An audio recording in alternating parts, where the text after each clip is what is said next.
Hi, fifth grade. I know many of you have your awesome perspective projects stuck in the art room right now inside your portfolio.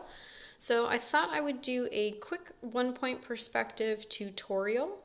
That way, if you want to start a brand new project at home, you can.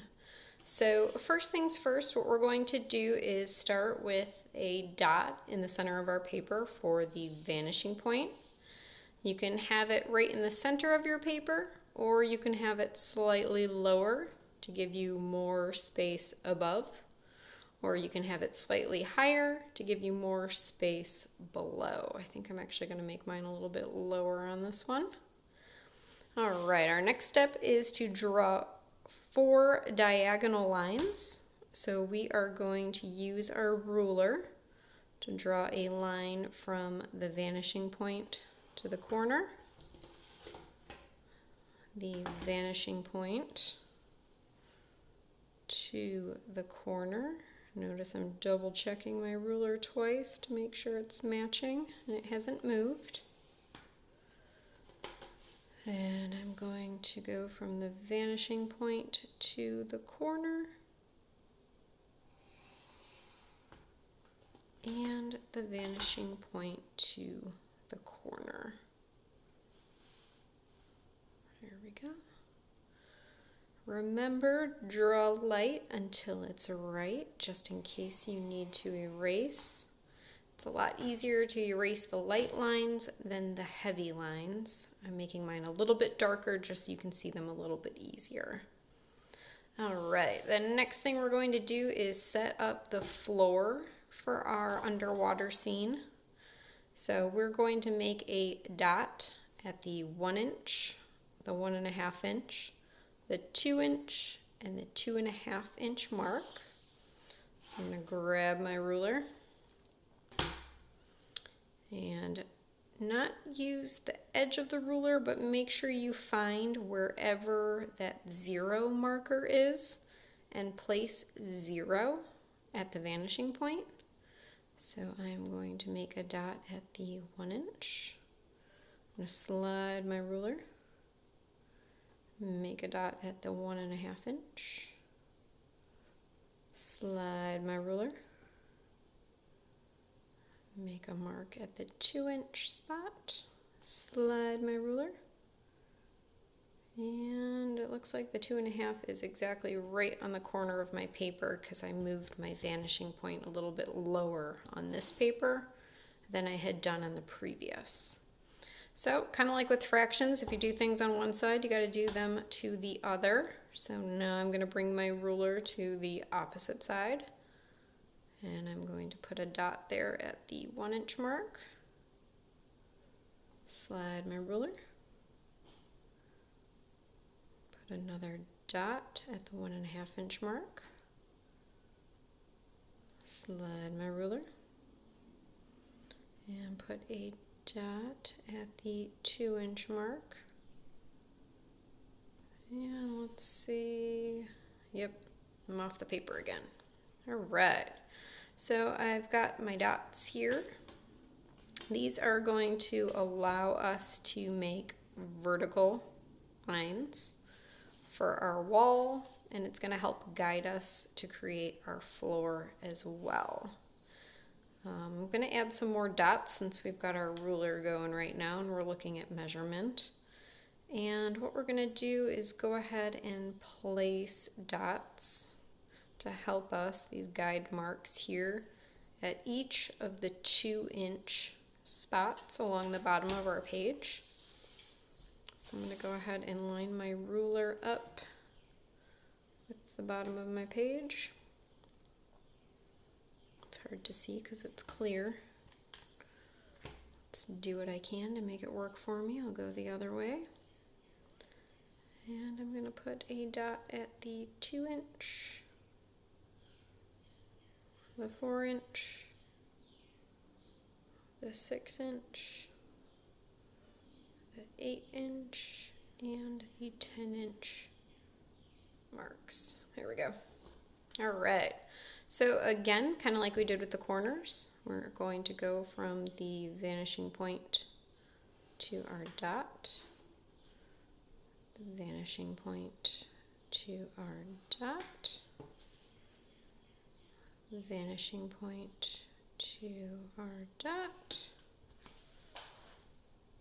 vanishing point to the dot, and the very last one.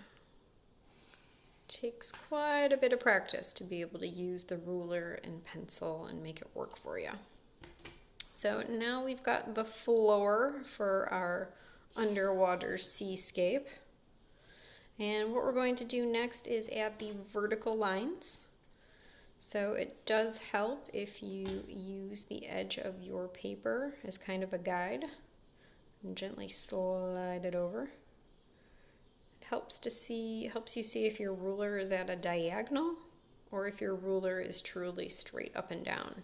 You can kind of see this negative space here, whether it's wide or short. So I'm going to go from my floor dot straight up to that diagonal. Slide my ruler over. Make another vertical line. Slide my ruler down.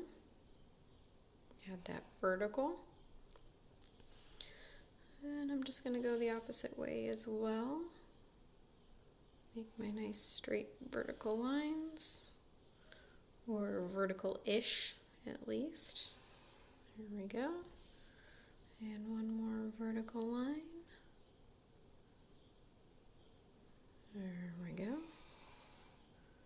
All right. Now again, I know I told a lot of you in class that this is a really great starting point for any type of perspective project that you envision. Some people look at this and they see a bridge, and some people look at this and they see a subway tunnel. Some people look at this and they see a floor with a possibility of creating an art museum on the wall, or possibly looking down this hallway and seeing different classrooms and ceiling tiles. Ooh, maybe even like a cool ceiling tile inside the art room. Maybe I'll make that. So this is a great starting point for any type of perspective that you envision. If you are deciding to continue our seascape, then I'm going to add a couple more of the details that we did in our original project. But if you like this and you envision something totally different, go for it, be creative, have fun. I'm going to hop back in here to this picture and finish up my flooring, that checkered floor at the very bottom. So you'll see that my horizontal lines don't actually touch the dots, but they go in between the dots. So what I'm going to do is use my ruler, kind of line it up with the bottom of my paper here. And let's go far first. I'm going to go in between the vanishing point and this first dot here to create some small tiles. And if you want to add even more lines to add more tiles, you can totally do that. I'm going to slide this ruler down, get somewhere in between these next two dots. And if you want to go in there and use the inches to help you get it exactly in the center, more power to you. I think your teacher would be happy that you're doing a little bit more math and art. All right, I'm going to put another line right here through these two dots. And you know what, let's add one more down here just for fun. Got those nice big floor tiles. Now remember in class we gave a little hint of putting dots inside of the spaces so you knew exactly which ones to fill in with Sharpie and didn't accidentally fill in any ones that you didn't want to. So that's a nice little trick. I think I'm going to do different colors for my floor, so I'm not going to do any dots just yet. Now, if you want to add that cool curved tunnel ceiling feature, you can go ahead and do that. So really lightly, I'm just gonna try and draw some curved lines.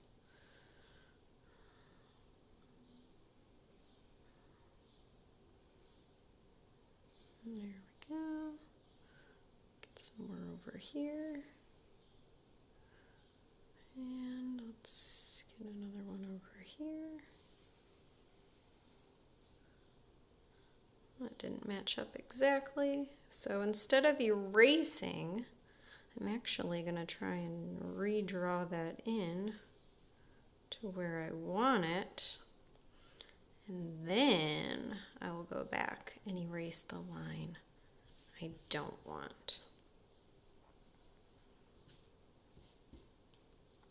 So I know some people wanted to add some cool extra window features on either side. So all you have to do is add a few more lines in order to do that. I like to start with the diagonal. So just for measurement purposes, I'm gonna do maybe a quarter, maybe a half-inch border down here. Do a dot and a half-inch border up here, a little dot. I'm gonna make my diagonal. So I'm going to go from the vanishing point to my little guide there. Remember to keep these lines light because you will be erasing. I'm going to go from the vanishing point to the dot. And then I'm going to come back in and add some verticals. There we go. We'll make that one go off the page. I'll add this one, make it a touch smaller. Notice how wide it is because it's up close, it's in the foreground. So another little trick is I'm going to make this one a little bit skinnier because it's going off into the distance. And then I'm going to make this one even skinnier than that one. That didn't turn out as skinny. Erase, try again. There we go. And then maybe I'll put a little guy down here at the end. All right. So I'm going to go back. I'm going to erase some of these lines here that I just used to help me. Now I've got this cool window feature here. I'm going to do the same over here. You may be noticing that we're drawing less lines in this picture than we did in the classroom, because the more you practice, the more you learn, the better you get. So even I was able to make it a little bit simpler this go around. Here we go. All right. So I think I'm going to do the exact same thing on this side. And then I'm going to start to add some color and some sea creatures. I'm probably going to have to Google some cool sea creatures to help me draw. It's always nice to have some examples to be able to look at while you draw. And then if you feel like you like colored pencil, go for it. If you prefer a marker, use that. If you're a painter at heart and you've got paint at home, go ahead and use that. Use whatever materials you have in your house and whatever you feel like using. I hope this was helpful. If you have any questions, feel free to email me. And please send your pictures, either email or Google Classroom, because I love to see your art and I love to see you guys. Have fun, and I hope to see you soon.